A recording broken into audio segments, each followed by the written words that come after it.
Welcome back to Small Girl Big Talk, where real conversations meet personal growth. Today's episode is a part of our Foundations for a Fresh Start series, and I invited a guest over because I really wanted to talk about the art of reinventing yourself, specifically when it comes to quitting or pivoting in your content creator or entrepreneur journey. When it comes to building yourself, whether it's to grow yourself in your career or to become a better version of yourself, oftentimes quitting or pivoting would be a part of the process.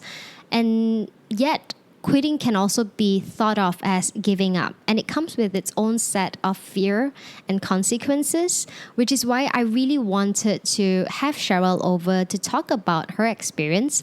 And we really discussed pretty candidly about the thought process that comes with it.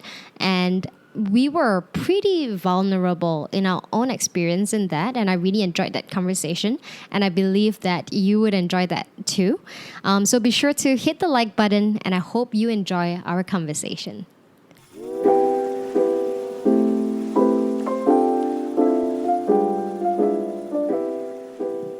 Hi, Cheryl. Hi, Wendy. Welcome to the podcast. I'm so excited for this. Today, we have the pleasure of being in your living room, feeling really cozy. And I really wanted this to be a very cozy conversation between us. I'm glad we got to make this happen, especially for your podcast since it's so on brand. Oh, thank you. Okay, so I really wanted to discuss with you about your quitting journey. I know on your podcast, you have the quit story series a little bit here and there, and I feel like you are someone that I know that have really pivoted a lot of things in your life multiple times, from quitting law school to, okay, maybe you can tell me, where are the times, like all the different junctions that you've been through?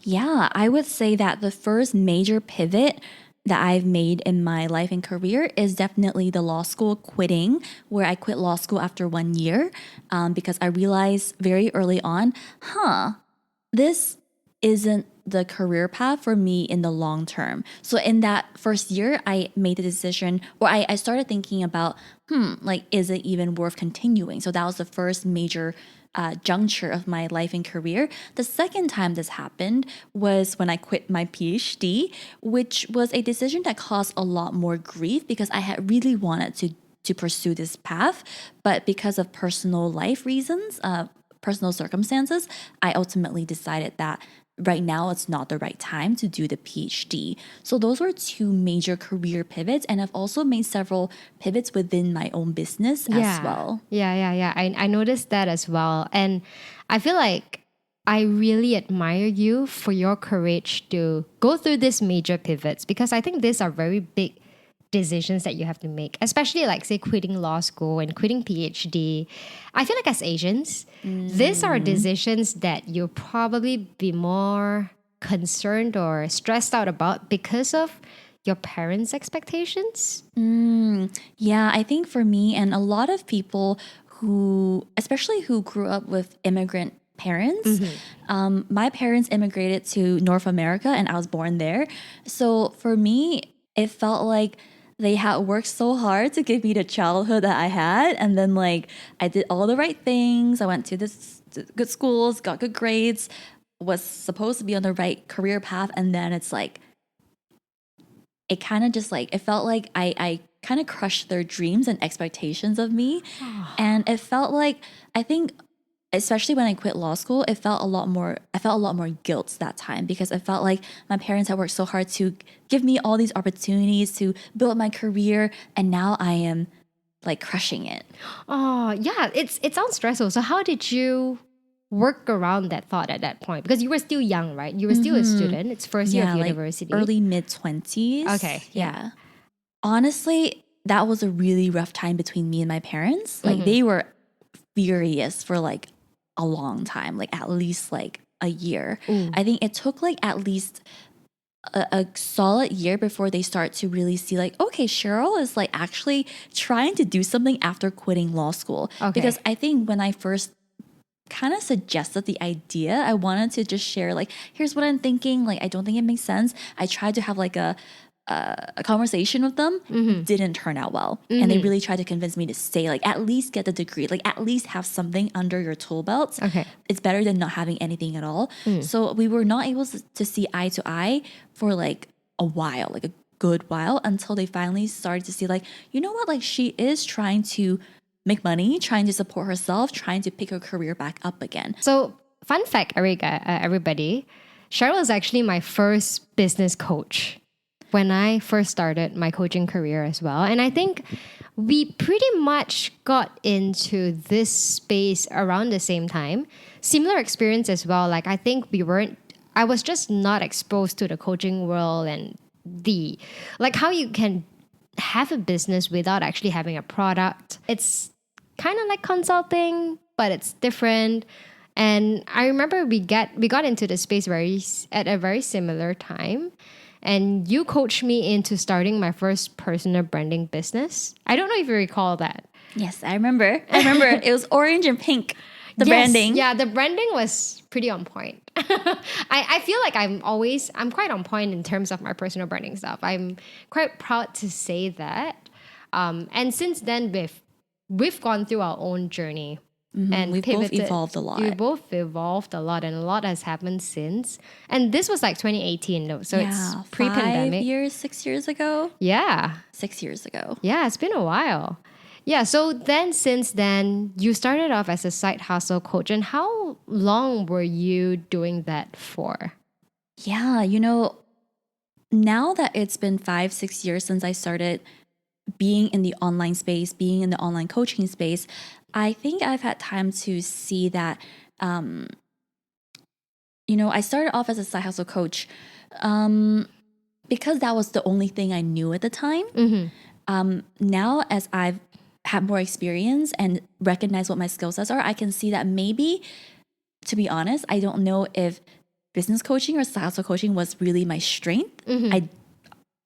I guess honestly, I don't think it was at all. We started off somewhere to discover further on what our strengths are. Yeah. So I will have to acknowledge now in hindsight, I can see that side hustle coaching really was not my forte, but I started somewhere. Yes. I still started somewhere, and I did my best to help others within my actual capacity.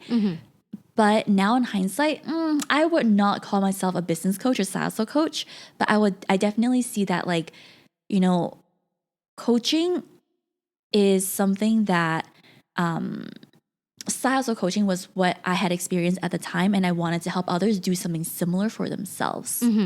Yeah. And how did you then decide, or like, I guess at what point did you realize that side hustle coaching is not really your strength? And that's when you pivoted to your next branding, which was thought leadership, right? Yeah. So after 3-ish years of talking about side hustling and coaching side hustlers and coaching entrepreneurs to build their own side hustles, I realized that, okay, actually, I don't know if side hustle coach is the right positioning for me, because when I help clients, I'm really good at helping them find their quote unquote thought leadership. And I was like, okay, the clients who actually get the most fantastic results working with me are the ones who can identify their stories, their perspectives, their work in progress, and really sharing that and packaging that as their form of thought leadership. And I was like, oh, so it's not so much business coaching. That wasn't the right packaging for myself, but it's actually thought leadership. That was actually my strength. And I realized maybe if I position myself more accordingly, that would actually create more the right messaging. And when I have stronger and more resonant messaging, and that's reflected in my client results, that will just compound into everything else in my business. Like clients will get better results. I attract more great fit clients instead of like trying to fit myself into the box of a side hustle or business coach and trying to like fit myself into that box when my strengths are actually slightly adjacent to that. Yeah. But like at that point, you've been positioning yourself as a side hustle coach for 3 years. And that was your first like public identity as an entrepreneur, right? Was it a tough switch from a side hustle coach to a thought leader coach? Oh, that's a great question. I would say yes, because things were working. Like things were working in my business. Like I even, my podcast, Side Hustle Club podcast at the time even got an award for the podcast. So like I was really attached to like side hustle equals Cheryl. Cheryl equals side hustle. Like I was really attached to that. And when people type in side hustle on Spotify, they will find my podcast. A lot of people came to me because they found me by typing in side hustle. So I was like, oh no, like if I change the search engine optimization things, people can't find me anymore. So I had a lot of reason not to change. But I think similar to quitting law school, I think the commonality between quitting law school and pivoting from side hustle to thought leadership is realizing that it's like knowing that yes, you could do it, you could continue down this path, but what if it's even better if you make that decision to realign? Because like things felt like 10% off, 15% off. And it's like, okay, like you can still go down this route and feeling a little bit off, but what if you realign it and go down that path? Like what could be possible? And I think I was very drawn to the idea of like, like what if this could actually work even better? So it's almost kind of intuitive that you made that decision, right? Yeah, it was intuitive, but also a bit of practicality in the sense that when I look at my client results, the clients who got the best results, for sure, they were really doubling down on their own thought leadership. So there was some evidence to suggest that like if I do align my business to my strengths and skill sets, things could go really well. But there was so much identity attachment to what was working before. Yeah. And what were some mindset shifts that you had to work through at that point to let go of the identity as the side hustle coach and to let go of all this like SEO, like optimized brand and all that, right? Like what were some conversations that you had to have with yourself at that point? Yeah, I think first, before the mindset shifts could even happen, I had to think about or acknowledge my very real fear of like, what if business, like my own business revenue like goes down because I change? And quite frankly, it kind of did for a bit. Like it honestly did at first. And I think I had to first think about like, what are the worst case scenarios and am I prepared for that? Yeah. And I realized, yeah, I think in this case, I am ready for that. Okay. That not so great outcome. And am I committed to making it work if I do go forward with this decision? So I think that was the first thing, is acknowledging like my fears. Yeah, it could happen, but are you okay with that? So that was number one. And once I made the commitment to myself and say that, okay, like if this does happen, if my own revenue does go down for a while, how can I, what is the mindset, as you said, like what is the mindset I need to support myself to keep going? So in that part of my decision-making journey, I think what was helpful for me to make the decision to pivot from side hustle coaching to thought leadership coaching is really thinking about, I think it's like, there's three things I always say. And I think this was a philosophy that I developed back when I was quitting law school. Number one is, even if the people around you don't necessarily get it, Yes. are you still going to make this decision? Like, can you still have your own back and make this decision? So that was number one. And in this case, I thought, okay, what if my audience doesn't get my decision? And I was like, oh, yeah, that can happen. It's a possibility that they don't understand what thought leadership or thought leadership coaching is. But am I still ready to make that decision? Yes. Okay. Number two is, even if the results are not what I want at the beginning, can I stay committed? So that was the second philosophy that really stuck with me since law school, because when I quit law school, I decided to stay committed to, even though I didn't know what my career would look like, I still knew I had to make a living. So I was committed to figuring things out and trying different gigs and different jobs to make a living. And then number three, which is the most important one, is knowing that there's no right or wrong decision. Quitting law school, it's not right or wrong, but it's a decision that I have to make and just keep going with it.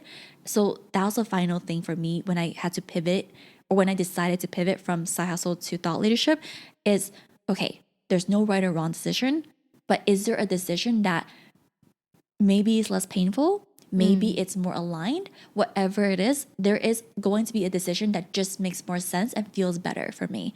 And can I go forward with it?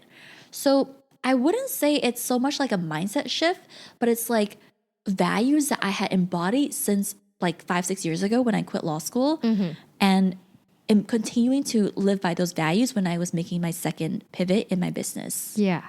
And since then, thanks for sharing, by the way. It's so valuable, whatever you shared. And I think it's great reminders to our audience as well, that whoever is listening and is debating on making a huge pivot in their career or even like study life, like quitting law school or whatsoever, these decisions always come with a lot of external factors. And especially like the ego that ties to it, right? And that's why I ask you this question, because I could imagine the position that you were in when Side Hustle Club was already doing pretty well. It's not that it's not doing well. You just feel like there's another path that is even more aligned with what you're going to do, right? And since then, you carried the brand of Thought Leader Club for 2 years? Over a year, maybe a year and a half. And right now you are pivoting again. Tell me more. This is the behind the scenes. It hasn't happened yet, but it's happening right now. It's This is like exclusive. So I had a year and a half ago made the decision to commit to thought leadership as the brand, as the way I help people. But honestly, I think there's 2 reasons why I'm pivoting again. I think number one is, the honest answer is that business revenue is lower than I would like. So I think that's the first thing. And I'm like, why is that? And after conducting a lot of market research calls about 3 months ago, I have come to the hypothesis that thought leadership is just a tricky term to use as my brand, because thought leadership does have positive connotations, but it also has not so great connotations as well. A lot of people I spoke to felt like people just call themselves a thought leader, like they haven't earned it yet. Okay. And it has come up quite a number of times in my market research calls, and I was like, you know what? Enough people said it to me. I think it's actually something for me to consider. Okay. So I think that's number one, is realizing that maybe this plan, this vision that I really wanted to commit to just may not be the most strategic way of going about it. And that is reflected in my own revenue in my business. So I'm like, okay, well, I've tried it out for a year and a half. I think I have enough data to support that maybe I can make a different or go towards a different direction now. And number two is, while I was doing my market research calls, I decided, you know what, like I need to find other ways to help people. If thought leadership isn't landing, what else can I do? So I created a new way of working with people, which is where I essentially co-work with them and work on their content together in real time on our coaching calls. So I realized like, oh, actually, this seems to be landing well with my audience, and this really is another skill set I have. It's very similar to building thought leadership. It's a slightly adjacent, a different variation of it. And I realized, you know what? I think that I can go with this packaging or this messaging or positioning instead. And I have seen it work quite well in my business. So I decided put all this together. Maybe as much as I had wanted to build my brand around thought leadership, it wasn't working out as well as I had liked. No problem. Keep moving forward. Yeah. And I mean, at the end of the day, your brand is really tied to your revenue, right? And you really have to look into the numbers and decide that, yeah, the numbers are telling me something. I think if you are purely just a content creator and your income and revenue is not affected by it, then things could be a little bit different. Yeah, I think also because now my business is my full-time career and income, it is important for me to make decisions that make business sense. Whereas previously, when I was more of a side hustler, I could take all the risks I want and it wouldn't be as much of a blow to my financial security. But now it's like, okay, like if things aren't working, it's time to actually think about like, how can I not do things that are out of alignment, but it's still in alignment, but it makes more financial sense for my business. And for you, what makes more financial sense? Okay, let me rephrase my question, right? When it comes, because I feel like when it comes to coaching or I don't even know how to label your business because it's not exactly coaching, it's co-working. I feel like you are pretty, and I mean, that's why you're an entrepreneur, right? You are pretty much creating an entire new avenue, almost like a new format of what works for you and your clients. But at the end of the day, it's still kind of like a client-based business, right? And I find it fascinating that what you're doing, it doesn't exactly fit into a mold. Do you actually struggle to explain to people who don't know much about the online space what you're doing? I think I have grappled with this a lot, especially introducing myself and what I do. The most concise sentence I've landed on so far is, I help entrepreneurs build a body of work. So that's like, it gives enough to spark follow-up questions so I can explain in more sentences.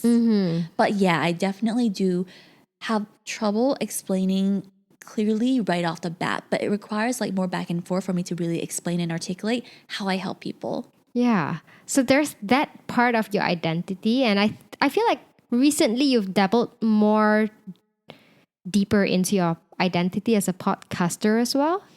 Or a content creator. Do you identify as a content creator, I guess? I do think what has happened unknowingly is when I introduce myself, I say, I'm a podcaster.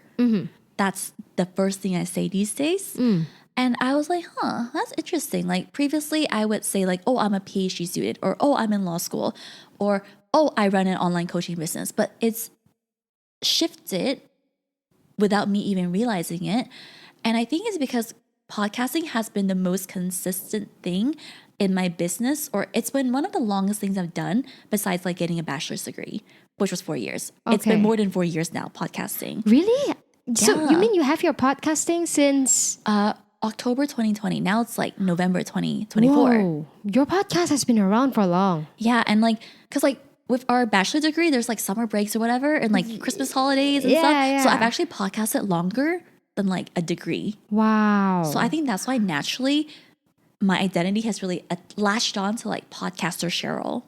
That's very interesting. But would you say you identify more as a podcaster or as a coach? Podcaster. Yeah, I think just because like it has been, it feels like such a, I think the reason why podcasting more so than coaching or even running my own business, even though I've done that just as long, I think why podcasting feels more top of mind for me right now is because I can see that it really leverages my strengths. Like since the very beginning, it has leveraged my strength in terms of using my voice, expressing sincerity, articulating my ideas. I think podcasting has always allowed me to use my strengths, whereas for coaching, I had a lot more like trial and error. So I think like maybe if you ask me this question a year from now and I have settled at a great place in my coaching business, I might have a different answer and I'll say like, yeah, I'm a coach and a podcaster. But just for this current point in time, I think podcasting does feel more of a stability, a consistent thread in my life. Yeah, I find this very interesting because we had this conversation when I was over on your podcast, right? Is that I think I'm very tied to the idea that whenever you introduce yourself to others, it's always, we're very used to like introducing ourselves based on what we're making money with. Like that idea, I always tie that to it, which is why for the longest time I was very hesitant to tell people that I'm a content creator or I'm a podcaster, because at this moment, my main income comes from my day job. Right. And my identity as a content creator and a podcaster is something that I feel like I'm more aligned with right now, but it took me a very long time to come to a point of feeling comfortable with introducing myself as a content creator or a podcaster. So I would have thought that because your main business is on coaching and co-working, then that would be what you're more tied to. That's such a great perspective. I did not even realize that. Yeah. Yeah, now that I'm thinking about it, someone recently asked me, what's your I think they asked me two questions. Like, what's your goal with your podcast? Like, why are you so settled on being a podcaster?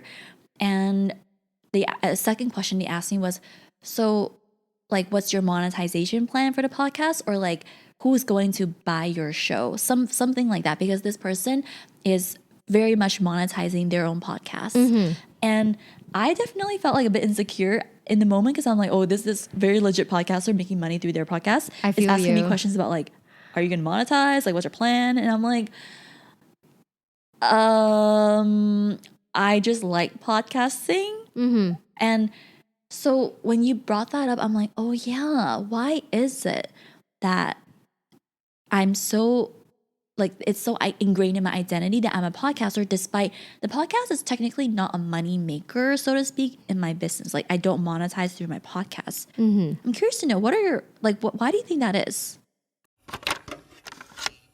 If you are someone who cares about personal growth, or if you want to meet like-minded people to further expand your personal growth journey, join my Patreon group today. This is where I'm going to share updates about my content across all channels. This is where I will be sharing the behind the scenes of my journey as a content creator and entrepreneur. And I also intend to share more of the tools, resources, and templates that has helped me to grow so that we can all learn and grow together. If you are new to my podcast and you want to stay updated with everything, you can also think of this as joining my email list.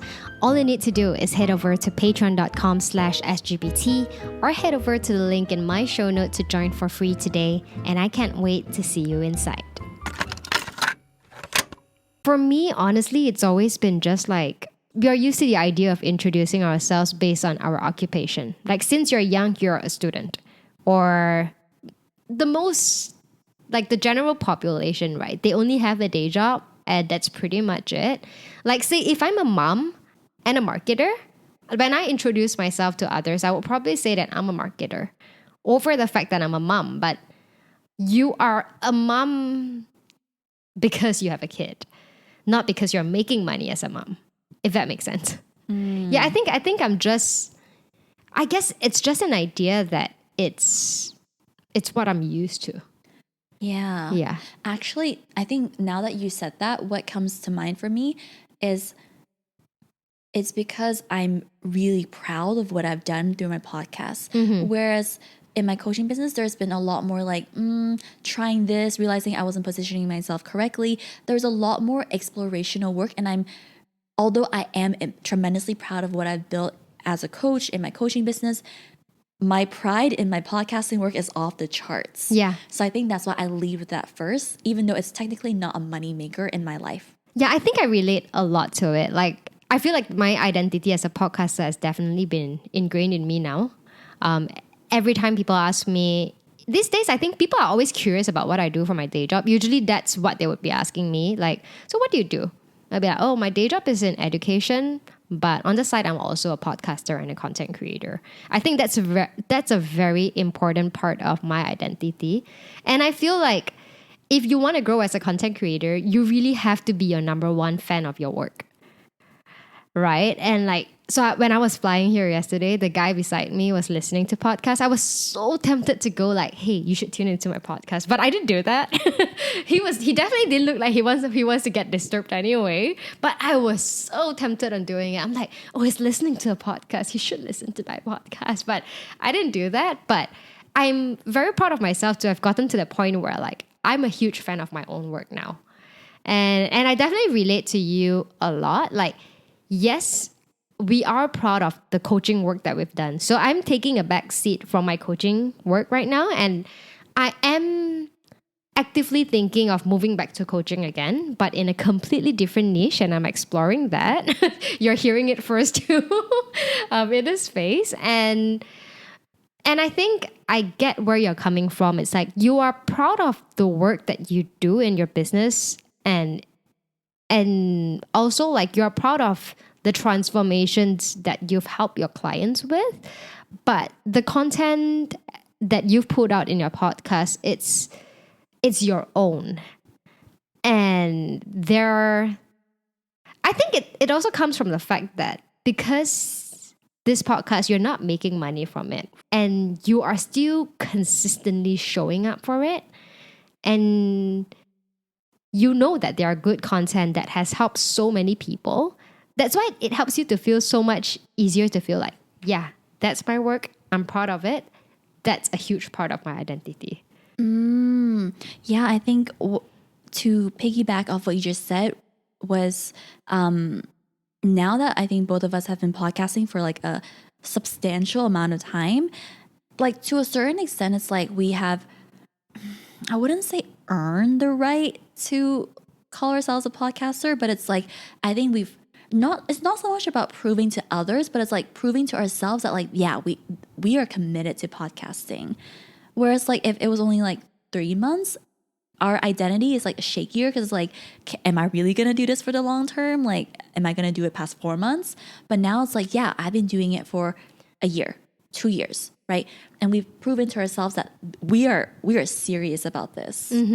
But because I identify better as a content creator than a podcaster. Okay, so I'm at that point where I'm a bit confused right now. I love my podcast, and honestly, I feel like my content creator journey wouldn't grow as far as it is if not for my podcast. But I would think that content creator is like the bigger umbrella that we have, and then podcast comes under it, right? But I'm at that point where like if you look at numbers and if you look at it from a business standpoint, my numbers as a podcast itself, it's very weak. Even most of my listens or my views from my podcast comes from YouTube. So I'm at that awkward point where like, do I double down on actually creating better YouTube content, or do I focus on my podcast? Oh, interesting. Yeah, so now I'm at that juncture where like I love my podcast and it has helped me to grow a lot. But if you look at it in a business standpoint, and if I want to take this further in terms of like revenue and career sense, what decision do I make? Yeah. That's so interesting because most people have, for me, for example, my podcast, like the downloads are higher than my YouTube views. But that said, I have not exactly prioritized trying to like optimize for YouTube videos. But that's such an interesting place for you to be in. Yeah, and I also feel like my numbers may be different from podcasters like yourself because my career has started with, or like my platform focus was on YouTube and Instagram and TikTok before I started my podcast. So my existing numbers were pretty solid there already. So it just kind of expanded faster over there. Yeah, so I'm at that point, man. And that's kind of why I want to have this conversation with you about quitting. And really just pivoting and switching things up in whatever we're doing, right? I'm not saying that I'm quitting my podcast, by the way, but I'm toying around with different ideas because of what the numbers are showing me. And I've been putting a lot of thought in this, basically. I'm so curious to ask you this. Back to the topic of pivoting, do you feel any resistance to a rebrand or like a pivot? Like, do you feel resistance towards the idea? I don't think it's resistance. It's just that I feel like I've built a very solid identity as a podcaster now. And I love my podcast brand, like Small Girl, Big Talk, to the point where I'm like, things are going good. Why am I thinking of pivoting? Yeah. And I feel like things are going good and it's just the beginning. So it's almost like, am I making a mistake for wanting something new again? I think that's the question that I have for myself, because I do find that in my past entrepreneurial ventures, I've tried many things before. I don't know if you knew this, but you met me in my coaching era, right? But before my coaching era, I've tried drop shipping. I've done freelance web building. I've done freelance social media managing. I've done a lot of things before. And I felt like I did not succeed in any of it, like in terms of a monetary sense or like a business scale. or business revenue, it's because every time I feel like I chicken out very quickly at the early stages of all these ventures. And it probably, like, looking back, it's probably like the lack of conviction to move forward, or just the lack of knowledge on how to manage all of it. Like, I feel like there's a lot of past failures in a way that has kind of gave me that fear of not knowing how to move on from here too. Oh, that's such an interesting like topic, because the topic of today is like quitting and pivoting. And it's like sometimes you can quit and then you look back and you're like, I don't know if I would have done that, or I might have done things differently. I might have tried more. But then there are other times when you quit and it's like, no, that was the right decision, and I'm really happy and grounded in what I did. So I think that's such an interesting compare and contrast that like we brought up, because like the audience might, like, to the listeners, like maybe some of you listening are in the crossroads right now where you're like, should I change this? Should I do something else? Should I stay? Like, there's a lot of decisions that you're grappling with. And it's like, how will I know if I'm going to commit to it? How will I know if I'm going in the right direction? There's a lot of uncertainty. Yeah, and I'm quite, like, honestly, when I plan on this podcast topic, right, I really wanted to focus on the idea of like pivoting and quitting for growth, because that's what I see in you. But when I brought all these past mistakes up, right, and I call them mistakes that I've learned from, right, I do also feel like when it comes to quitting, I think a very good question that you can ask yourself, it's really, am I quitting out of fear, or am I quitting out of knowing that this new thing, or like whatever I'm doing now, doesn't align anymore? Oh, that's a great point. Yeah, I think, because for me, when I look back at my past pivots and quit stories, they were all definitely very grounded in like, no, something is off. Something is really off. So I haven't necessarily experienced a quitting. Oh, and actually, I take that back. I've quit things in the past, not so much career related, that definitely I quit out of fear. Ooh, okay. Specifically, when I was younger, I played chess competitively. But when I moved from Tennessee to California when I was younger, so silly. Like, I knew that like California had a lot more like superstar chess players, and I was just scared to compete. So I quit. I just quit entirely, even though I was doing really well. I was like a budding chess player, and I quit. Oh my because God. I was scared. You could have been a world champion by now. Who knows? I could have been a chess champion. Yeah. But like, I quit. I just completely stopped playing because I'm like, people are better in California than, like, statistically, like when I look at the rankings, like people on average have higher ratings in California. So I was like, no point in even trying. So like, that's like quitting out of fear, 100%. Okay. Yeah. I've definitely been through. Yeah, I like looking back now, I definitely did quit out of fear a couple times. And that's what I regret now. But I mean, like, we learn from our mistakes right now, right? I think what I'm taking away from this conversation so far is, number one, like, there is different kinds of quitting. But I think what people often associate quitting with, unless they've experienced it themselves, they see someone quitting and they're quick to judge. They're quick to think like, oh, maybe they just weren't good enough, or like, oh, they're weak, or like, oh, they didn't have thick enough skin to stick it through. Right? I think that's a lot of the associations people have of quitting. And that was honestly what I was terrified of when I quit law school, when I quit Ph.D, when I pivoted from side hustle to thought leadership, and even now from thought leadership to whatever's next. I'm like, are people gonna think it's because I'm not good at this? Like, even right now, I'm still having that thought. I definitely can imagine that for you. Yeah. But I think what is, even though I've quit or pivoted a number of times at this point, even this current pivot that is happening right now behind the scenes as we speak, I'm like, you know what? Like, yes, there could be people who are thinking like, oh, it probably just didn't work out for her, so she's changing things again. Yeah. It's very possible that someone is thinking that, like, once they see my rebrand or pivot. But I think what is helping me quiet the chatter in my mind is realizing that, like, 1 year later from the decision, I'm going to be pretty happy that I tried. Because I think one of the things that I'm really proud of about myself is at least I try. There's a lot of things where, like, I could have just stuck it out and like continue powering through. And that's very respectable and admirable. But it's equally respectable and admirable to at least try.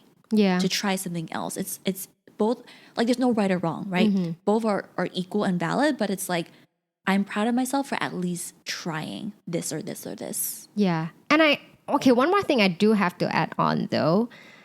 You do still have to be very practical and realistic about quitting. Like honestly, if I have that free will to just do it, right?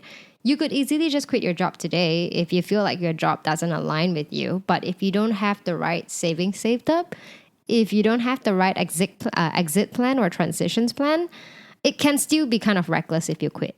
But yes, I feel it's really finding that sweet spot of being practical. And at the same time, knowing that, okay, if this, whatever that you're doing right now, if it doesn't align, then work your plans towards pivoting it or quitting it, right? Yeah. Ooh, such a good point. Yeah, I definitely had to consider my financial security. Like when I quit law school, I was living with my parents. So like I was very safe. When I quit my Ph.D, I had about 3 years of savings from my coaching business saved up because it was during COVID. I didn't really spend any money. So I had a lot of savings at that point in time. And I was also marrying my now husband. So like I definitely have financial security to lean back on if I needed to. And there were times when I did lean back on these support systems or savings, right? So I think, yeah, definitely when someone is making a big career related pivot or decision, yeah, I think your nervous system will need to consider your financial safety 100%. I think what I really wanted to express by this episode, it's really to encourage you that pivoting or quitting and all that, it's really not that bad. Most of the time, it's for the better, even though it may seem really scary right now. But also for you to really figure out, are you quitting out of fear? Or are you doing it out of misalignment? And if it's misalignment, but right now it's not the right timing, it's okay too. Like just be aware of it and then make your way towards it. Because I feel like at the time that we are living right now, everyone is so used to instant gratification and for things to happen fast. And most of the time when it comes to say things related to our career or our content like positioning and direction and all that, these are long-term game. And you definitely have to be very patient with the process. Yeah, like right now you're still thinking about your entire pivoting path, right? And you're taking your time with it? Yeah, I think I'm pretty clear now that it's been a few months mulling in the background. Right. I am ready to move forward with my next rebrand. And my business is going to evolve accordingly. But yeah, I think I needed to consider like what are decisions that make sense for me, like alignment wise, integrity wise, and also business finances wise, and finding a great middle ground. And I'm really excited to see what comes next for you. Who knows, by the time that you guys listen to this episode, Cheryl has already rebranded. And it will be really exciting for us to kind of follow you along in the journey. Fun times ahead. Yes. So thank you so much for coming on to this episode today, Cheryl. It's a very fun, not fun, but very insightful conversation that we have, definitely. And if you guys are listening to this, be sure to check out Cheryl's podcast. The link is gonna be in the show note. Because the new name has not been revealed yet. So just check the link below. For now, it's called the Thought Leader Club. You can definitely still find all the episodes of the show on YouTube, on Apple, on Spotify. But likely when you hear this episode, the name will be a little bit different. Yes. So thank you so much for tuning in, and we'll see you in the next one. Bye. Goodbye. Thank you so much for tuning in to Small Girl Big Talk, where real conversations meet personal growth. If you've enjoyed this episode, be sure to share this onto your Instagram stories so that we can reach and help more people in their personal growth journey. You can also support by hitting the follow or subscribe button or give it a 5-star rating at whatever platform it is that you are listening right now. I really appreciate you for staying all the way till the end, and I'll see you in my next episode. Goodbye.